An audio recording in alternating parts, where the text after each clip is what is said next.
Hello बच्चों, welcome back to our channel आपका super mentor. और मैं हूं आपकी बायोलॉजी मेंटोर शालिनी जैन। आज जो हम टॉपिक पढ़ने वाले हैं वो बहुत ही इंपॉर्टेंट टॉपिक है फ्रॉम द चैप्टर सेल। जो टॉपिक का नाम है न्यूक्लियस। ठीक है। अब ये न्यूक्लियस इतना इंपॉर्टेंट क्यों है बच्चे? क्योंकि इसके नेक्स्ट जो हम यूनिट पढ़ इसी यूनिट का जो नेक्स्ट चैप्टर हम पढ़ने वाले हैं दैट इज सेल डिवीजन। ठीक है। सेल डिवीजन के अंदर न्यूक्लियस का बड़ा इंपॉर्टेंट रोल है, क्योंकि कभी जब भी कोई कोशिका विभाजन करेगा या विभाजित होगी, डिवाइड होगी, तो एक सेल जो है वो दो में डिवाइड होगा। तो सेल जब डिवीजन करता है तो पहले क्या करता है? अपने सभी कोशिकांग जितने भी ऑर्गेनेलीज है उनका डुप्लीकेशन करता है, उनका मल्टीप्लीकेशन करता है, और उसके बाद वो आगे जाके क्या होता है? एक से दो में डिवाइड होते हैं। ठीक है बच्चों, कोई एक मदर सेल है और एक मदर सेल टूट कर दो में विभाजित होने वाली है, दो में डिवाइड होने वाली है, तो उसके अंदर जितने भी ऑर्गेनेलीज प्रेजेंट है पहले वो क्या करेंगे? वो अपना क्या करेंगे? रेप्लिकेशन करेंगे। ठीक है बच्चों, अगर सपोज माइटोकॉन्ड्रिया है तो माइटोकॉन्ड्रिया एक से दो होगा। ठीक है। अगर क्लोरोप्लास्ट है तो क्लोरोप्लास्ट एक से दो होगा। ठीक है। इसी प्रकार सारे ऑर्गेनेलीज अपना डुप्लीकेशन करेंगे और फिर जाकर क्या करेंगे? विभाजित हो जाएंगे दो डॉटर न्यूक्लियाई के अंदर या दो डॉटर सेल्स के अंदर। तो ओवरऑल ये जो पूरा डिवीजन का जो प्रोसेस है, ये जो हम पढ़ने वाले हैं, वो किसके द्वारा कंट्रोल्ड होता है? ठीक है। वो कंट्रोल होता है हमारे न्यूक्लियस के द्वारा, केंद्रक के द्वारा। केंद्रक के द्वारा कंट्रोल होता है कहना सही नहीं रहेगा।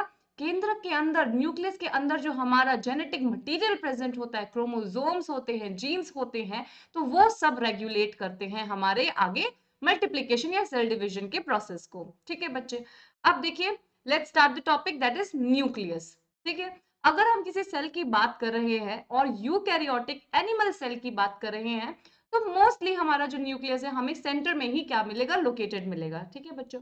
और अगर हम इसके डिस्कवरी की बात करें कि हु डिस्कवर्ड और who found first time the nucleus, तो आपको पता होगा डेड सेल के अंदर, डेड कॉर्क सेल के अंदर रॉबर्ट ब्राउन ने डिस्कवर किया था न्यूक्लियस।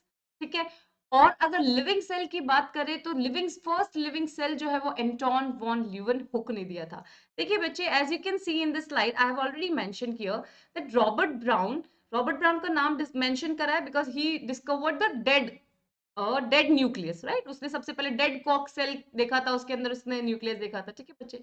और एंटोन वॉन लीवनहुक ने लिविंग सेल्स देखा था। ठीक है बच्चे। तो अब देखिए, और हम क्या बात करते हैं कि मोस्टली हर, अगर मैं बोलूं कि अगर मैं इसकी इंपॉर्टेंस या इसके फंक्शन को डिफाइन करने की बात करूं न्यूक्लियस के, तो वो हमारे ब्रेन के इक्विवेलेंट है। कि अगर हमारे ब्रेन के अंदर, ह्यूमन बॉडी के अंदर ब्रेन का जो रोल है, ब्रेन का जो फंक्शन है, वही फंक्शन सेम क्या करता है? न्यूक्लियस करता है। क्योंकि न्यूक्लियस के अंदर क्या पाया जाता है? जेनेटिक मटेरियल पाया जाता है। ठीक है बच्चे, वो कैसे इस चीज को आगे फर्दर प्रोटीन्स में कन्वर्ट करता है, ये सब हम आगे डिस्कस करेंगे। ठीक है बच्चों, तो brain of the cell is nucleus. Secondly, अगर हम बात करें कि हर, मोस्ट प्रोबेबली हर सेल के अंदर क्या होगा? न्यूक्लियस होता है। परंतु but however you can find some such cells जहां पे आपको क्या मिलेंगे? न्यूक्लियस ही नहीं मिलेगा। ठीक है। सो आप देखिए, ई न्यूक्लिएटेड सेल्स भी हमें क्या मिलते हैं बच्चों? देखने को मिलते हैं। Enucleated cell means those cells which are devoid of nucleus. उनके अंदर क्या है? न्यूक्लियस ही नहीं है। यस, इट इज पॉसिबल कि बहुत सारे ऐसे हमारे सेल्स हैं जिनमें न्यूक्लियस क्या है? एब्सेंट है। ठीक है बच्चों, अगर हम एग्जांपल ले तो मैमलियन सेल्स के अंदर इराइथ्रोसाइट्स जो होते हैं हमारे, आरबीसीज जो होते हैं, वो क्या होते हैं? ई न्यूक्लिएटेड सेल्स होते हैं। उनमें न्यूक्लियस नहीं पाया जाता। तभी उसका लाइफ स्पेन जो है कितना होता है? एक आरबीसी का लाइफ स्पेन आपको पता होगा बच्चों 120 डेज होता है। ठीक है। Because it can't survive longer और infinitely longer time without the nucleus. उसके पास कोई जेनेटिक मटेरियल ही नहीं है, तो वो आगे जाके प्रोटीन सिंथेसिस या अपने सेल के फंक्शंस को कैसे परफॉर्म करेगा? ठीक है बच्चों, but it can survive up to 120 days. ठीक है। तो इराइथ्रोसाइट्स जो होंगे हमारे, आरबीसीज जो होंगे, वो आते हैं ई न्यूक्लिएटेड कैटेगरी के अंदर, जिनमें न्यूक्लियस केंद्रक अनुपस्थित है। ठीक है बच्चों।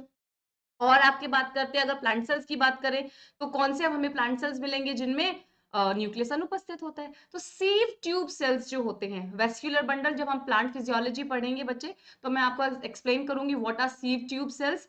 तो सीव ट्यूब सेल्स जो होते हैं उनमें भी न्यूक्लियस नहीं पाया जाता।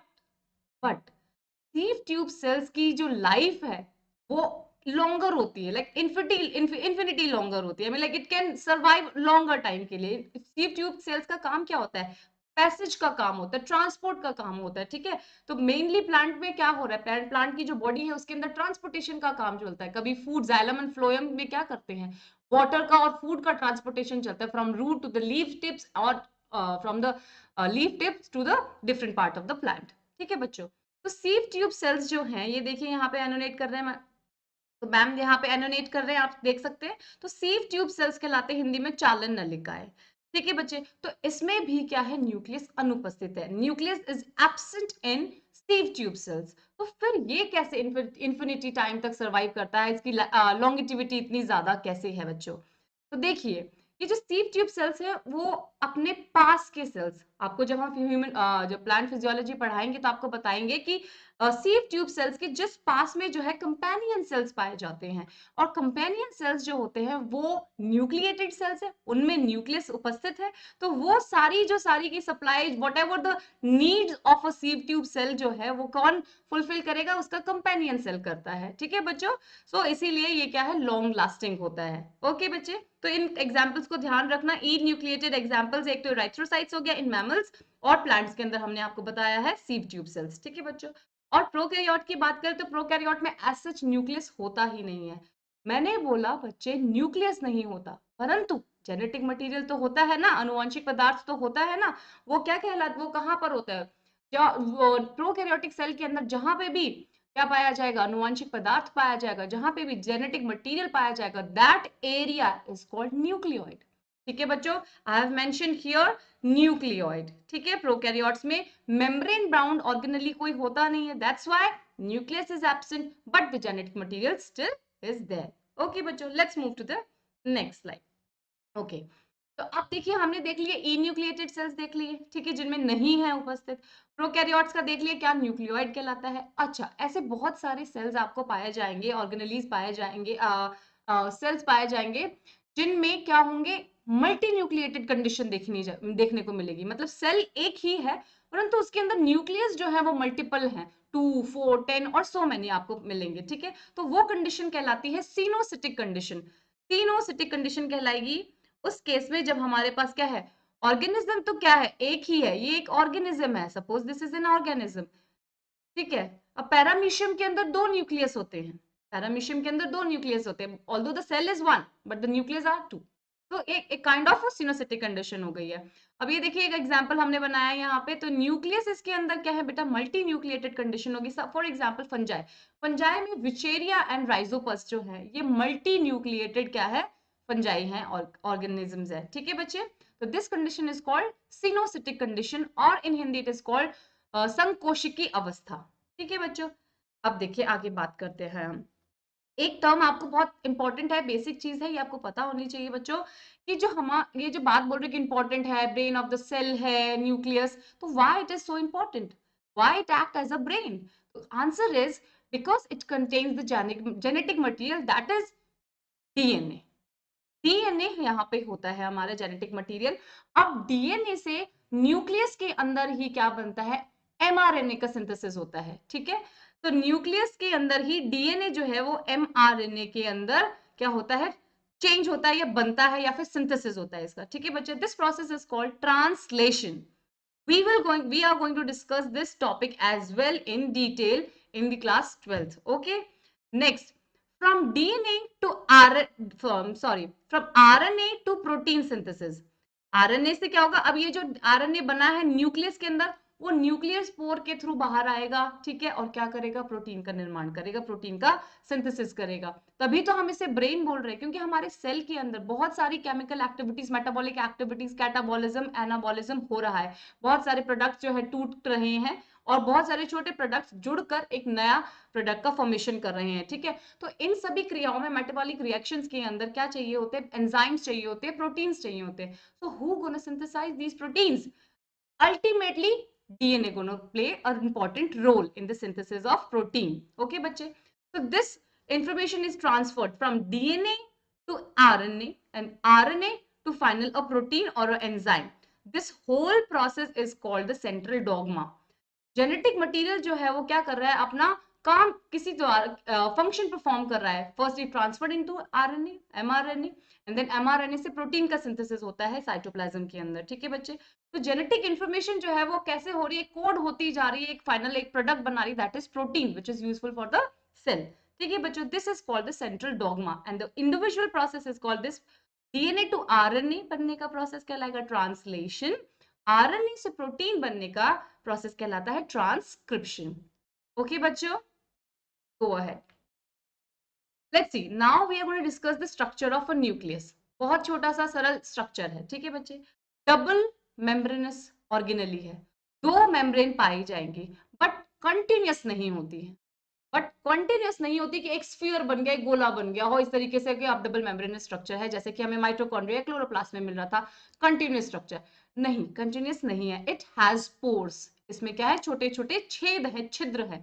ठीक है बच्चे, वो कैसे बनते हैं देखिए बच्चा, ये आउटर मेम्ब्रेन दिख रही है आपको, दिस आउटर मेम्ब्रेन, और this is the inner membrane of the nucleus. अब ये क्या करते हैं, they combined and leave the small pores.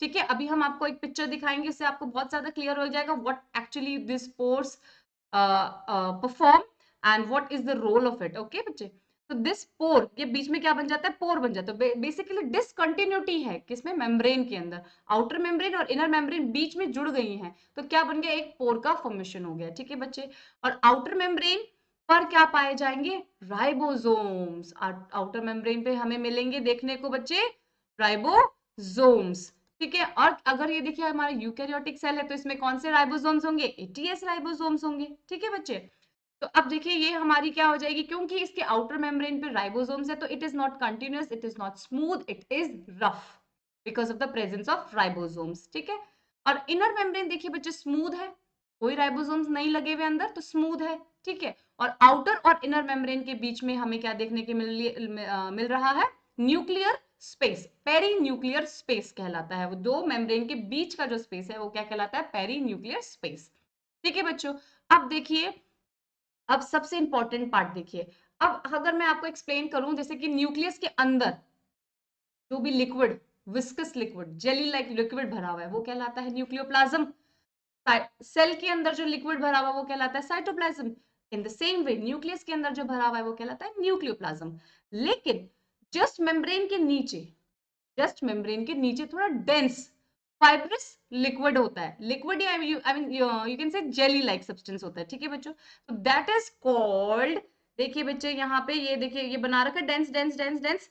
ठीक है बच्चों, यस, ठीक है, that is called nuclear lamella, nuclear lamella. ठीक है, यहाँ पे फाइब्रस पोर्शन ज्यादा है, डेंस दिखता है, इसीलिए कहलाता है न्यूक्लियर लेमिला। ठीक है बच्चों, फाइब्रस प्रोटीन्स यहाँ पे ज्यादा पाए जाएंगे। सेंटर में कंपैरेटिवली विस्कस और लिक्विड जो है वो ज्यादा होगा, थिकनेस जो जली जैसे सब्सटेंस की जो कंसिस्टेंसी होती है वो सेंटर में कम होगी। ठीक है बच्चों, अब ये देखिए द मोस्ट इंपॉर्टेंट थिंग, इस पे थोड़ा ध्यान दीजिएगा बच्चों, ये जो येलो येलो आपको जो थ्रेड लाइक थिंग दिख रही है, this is called chromatin, this is called chromatin। इस क्रोमेटिन में हमारा डीएनए है। ठीक है बच्चों, और यू कैन से डीएनए जो है एक, I mean if I can say the DNA की जो लेंथ होती है 2.2 मीटर्स होती है अगर एक ह्यूमन सेल की अपन बात करें, बट द सेल और उसके अंदर nucleus they are very very small, they are very very tiny, we can't even see through our naked eyes. ठीक है बच्चों, तो इतने बड़े डीएनए को कॉम्पैक्ट करके क्या है न्यूक्लियस के अंदर अरेंज किया गया है। तो ये जो कॉम्पैक्ट स्ट्रक्चर जो हमें दिख रही है, तो थ्रेड लाइक स्ट्रक्चर ये जो दिख रही है ना, ये this thread like structure is called chromatin. ठीक है, इसमें हमारा क्या है, डीएनए जेनेटिक मटेरियल है। तो this is the coloured thread. Chromatin का बच्चे नाम देखिए, नाम का मतलब क्रोमा मीन्स होता है colour, chroma means colour and tin means thread. ठीक है, ऐसे कलर्ड थ्रेड आपको जो है न्यूक्लियस के दिखेंगे, तो this is the genetic material, this is the actual genetic material. Okay बेटा, नेक्स्ट, अब देखिए यहाँ पे हमें न्यूक्लियस के अंदर एक डेंस क्या मिलेगा, न्यूक्लियोलस मिलता है, एक ऐसा स्ट्रक्चर मिलता है जो कि it is not that structure, but वहां पे देखिए ये क्या मिल रहा है, आरएनए सिंथेसिस की यहाँ पे साइट होती है। यहाँ पे हमारा जो क्रोमेटिन है कुछ ज्यादा डेंस होता है सेंटर के अंदर, this is called nucleolus. This is called nucleolus. Hindi में भी ये न्यूक्लियोलस ही कहलाता है बच्चों, ठीक है। तो अगर हम इसकी संरचना की बात करें तो it is very easy, outer membrane, inner membrane, दोनों के बीच में पेरीन्यूक्लियर स्पेस हो गया, कुछ पोर्स होते हैं प्रेजेंट, कंटिन्यूअस मेम्ब्रेन नहीं है, सो दैट जो डीएनए से आरएनए बनेगा वो एमआरएनए न्यूक्लियर पोर के थ्रू होते हुए साइटोप्लाज्म में जाए और प्रोटीन का निर्माण करे, ठीक है बच्चों। पोर्स का काम समझ में आ गया। अब देखिए क्रोमेटिन मटेरियल हमने आपको बताया, this is all about the structure of the nucleus, ठीक है। Next next is chromatin. Chromatin we have to understand very thoroughly or very you can say you have to pay more attention here. अब देखो chromatin जो है, अभी हमने बोला coloured thread होते हैं, लेकिन हम इन कलर्ड थ्रेड को भी नेकेड आई से नहीं देख सकते, तो we have to stain with the particular stain. अब देखो यहाँ पे जो स्टेन यूज किया जाएगा क्रोमेटिन को कलर करने के लिए, दैट इज एसिटोकार्मिन स्टेन, ठीक है, इसका ध्यान रखिएगा। And it stores, chromatin stores our genetic material. अब देखिए on the basis of how these chromatins are arranged, are they loosely packed, are they tightly? तो इसके बेसिस पे ये दो प्रकार के होते हैं, there are two type on the basis of the arrangement or how they are packed, ठीक है। if the chromatin is so tightly packed it is known as heterochromatin, heterochromatin और heterochromatin, ओके बच्चों। अब ये देखिए अगर बहुत ज्यादा टाइटली है, like this like this like this like this like this, दिख रहा है तो हमारा यही डीएनए, बट ये बहुत क्या है, बहुत बहुत बहुत पास में आया है, बहुत टाइटली पैक्ड है, ठीक है। और ये टाइटली पैक्ड है तो अगर हम जब इसके स्टेनिंग करते हैं तो इट इज डेंसली स्टेन, ज्यादा स्टेन होगा और ये हमें इजीली दिख भी जाता है माइक्रोस्कोप के अंडर। Whereas यूक्रोमेटिन में बच्चे क्या है, it is loosely packed, it is loosely packed, ठीक है बच्चों। तो ये है कैसे। अब अगर हम बात करें तो जो जीन्स जो है हमारे प्रेजेंट, वो हमें यूक्रोमेटिन के अंदर एक्टिव जीन्स प्रेजेंट होंगे यहाँ पे, जो कि क्या करेंगे, जो फंक्शनल जीन्स जो होंगे वो हमें यूक्रोमेटिन में देखने मिलते हैं, ठीक है बच्चों। हेटेरोक्रोमेटिन के एरिया के अंदर हमारे पास इनएक्टिव जीन्स होंगे, but they are inactive genes, they will not show any function, they will not perform any function, ठीक है बच्चों। नेक्स्ट, अब देखो यहाँ पे इन दोनों के बीच में 1 और 2 मार्क्स के नोट में आपके क्वेश्चन आ सकता है कि differentiate between the euchromatin and heterochromatin, ठीक है बच्चे। अब देखिए एक बात बताना चाहती हूँ मैं आपको यहाँ पे कि ये देखिए ये हमारा न्यूक्लियस है, suppose this is the nucleus. अब इस न्यूक्लियस के अंदर ये मैंने बनाया क्रोमेटिन, ये हमारा क्रोमेटिन और ये डीएनए है। तो अब ये देखिए डीएनए है हमारा, DNA is a double helical structure, ठीक है बच्चों। अब इस डीएनए से हमारा क्या होता है, ये आगे बहुत बहुत लंबा, बहुत अभी अब मैंने आपको बताया 2.2 मीटर लेंथ होती है इसकी, तो क्या होगा इसमें, इसको टाइटली पैक करके रखना पड़ेगा हमें एक बहुत छोटे से एरिया के अंदर, है ना बच्चों। तो अब देखिए इसको कैसे पैक किया जाता है, क्योंकि हमारे डीएनए का क्या है, कैसा नेचर होता है, एसिडिक नेचर होता है, ठीक है।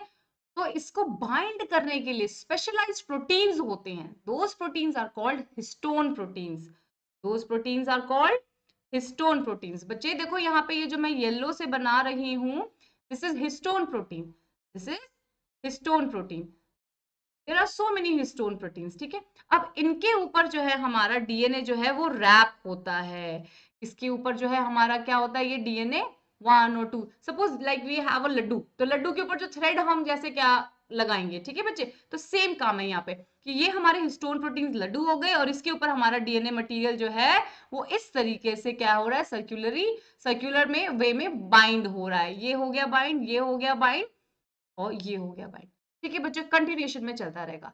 तो अब ध्यान रखना कि histone protein is basic in nature, histone protein is basic in nature, acid, और हमारा जो है डीएनए जो है न्यूक्लिक एसिड जो है वो क्या है, एसिडिक है, ठीक है बच्चे। तो ओवरऑल इनका कॉम्पोजिशन न्यूट्रल हो जाता है, सो बाइंडिंग क्या होती है, स्ट्रॉन्ग होती है, ठीक है।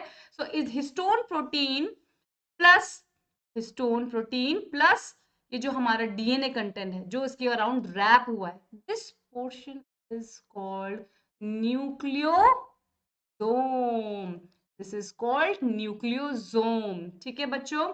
तो क्रोमेटिन इसी प्रकार, अब ये इसी का जो स्ट्रक्चर कंटिन्यूएशन में चलता रहेगा, histone protein plus DNA, histone protein plus DNA का, this is called the chromatin. और यही क्रोमेटिन और क्या हो जाएगा, टाइटली पैक हो जाएगा, तो it will form chromosome, chromosome बन जाएगा, ठीक है। जो कि हम सेल डिवीजन में जो हम क्रोमोसोम्स को क्या करते हैं, सेपरेट करते हैं, डॉटर न्यूक्लियाई बनाते हैं, ठीक है बच्चों। तो क्रोमोसोम इन्हीं से फॉर्म होता है, ठीक है, डेंस फॉर्म, और यू कैन से और कंडेंस हो जाते हैं chromatin fibre and it becomes the chromosome, ठीक है बच्चों। So nucleosome, I have mentioned here something. Nucleosome, that is the structural and functional unit of chromatin. अब समझ में आया क्रोमेटिन की क्यों, क्योंकि क्रोमेटिन तो हमें ओवरऑल थ्रेड दिख रहा है, बट एक्चुअली उसमें क्या है, डीएनए और क्या है हमारा हिस्टोन प्रोटीन बनके जो एक न्यूक्लियोसोम की जो एक यूनिट बनी है, ठीक है बच्चों, this is act as a structural and functional unit of a chromatin. Okay बच्चों, अब देखिए बेटा यहाँ पे स्ट्रक्चर देखिए, ये है हमारा स्ट्रक्चर, देखिए अब देख सकते हैं outer membrane, inner membrane, outer outer membrane, this is the outer membrane, inner membrane, ठीक है बच्चों। और देखिए यहाँ पे क्या बीच में पेरीन्यूक्लियर स्पेस है, और यहाँ पे ये कंटिन्यू नहीं है, यहाँ पे ये मेम्ब्रेन कंटिन्यू नहीं हो रही है, तो इसका मतलब यहाँ पे क्या बन रहा है, ये पोर बन रहा है।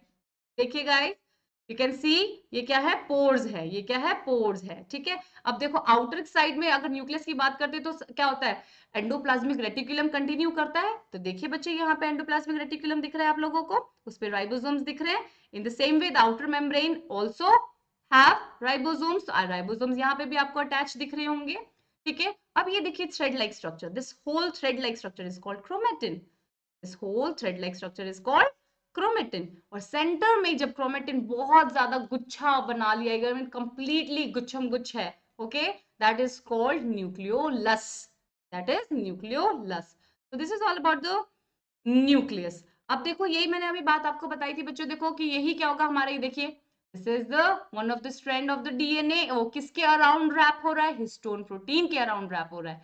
This composition is called the nucleosome, this nucleosome it is mentioned here also, okay बच्चे। और यही continuation में it becomes the chromatin, ठीक है। chromatin दो types के हो गए हमारे, heterochromatin and euchromatin on the basis of how they are closely packed, okay बच्चे। एंड और इसी क्रोमेटिन्स के हमारे और कंडेंसली पैक होने से क्या बनेगा, क्रोमोसोम का फॉर्मेशन होगा, ठीक है बच्चे।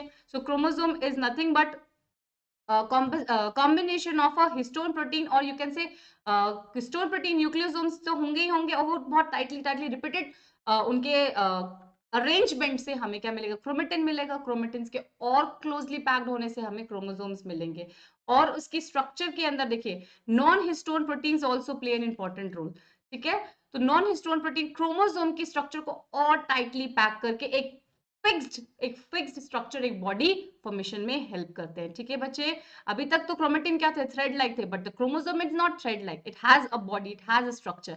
तो वो स्ट्रक्चर कैसे आता है, नॉन हिस्टोन प्रोटीन के टाइटली पैकेजिंग में हेल्प करने से होता है, ठीक है बच्चों। This is all about the nucleus, very very important, very short and sweet, easily पढ़ लिया जाएगा, और पढ़ो खूब। और if you want to join our telegram channel, our telegram channel is आपका super mentor, where you will get all the notes in the pdf form or the handwritten, you will get all the notes there। और आप हमारे channel को subscribe कीजिए, do like our channel, thank you so much।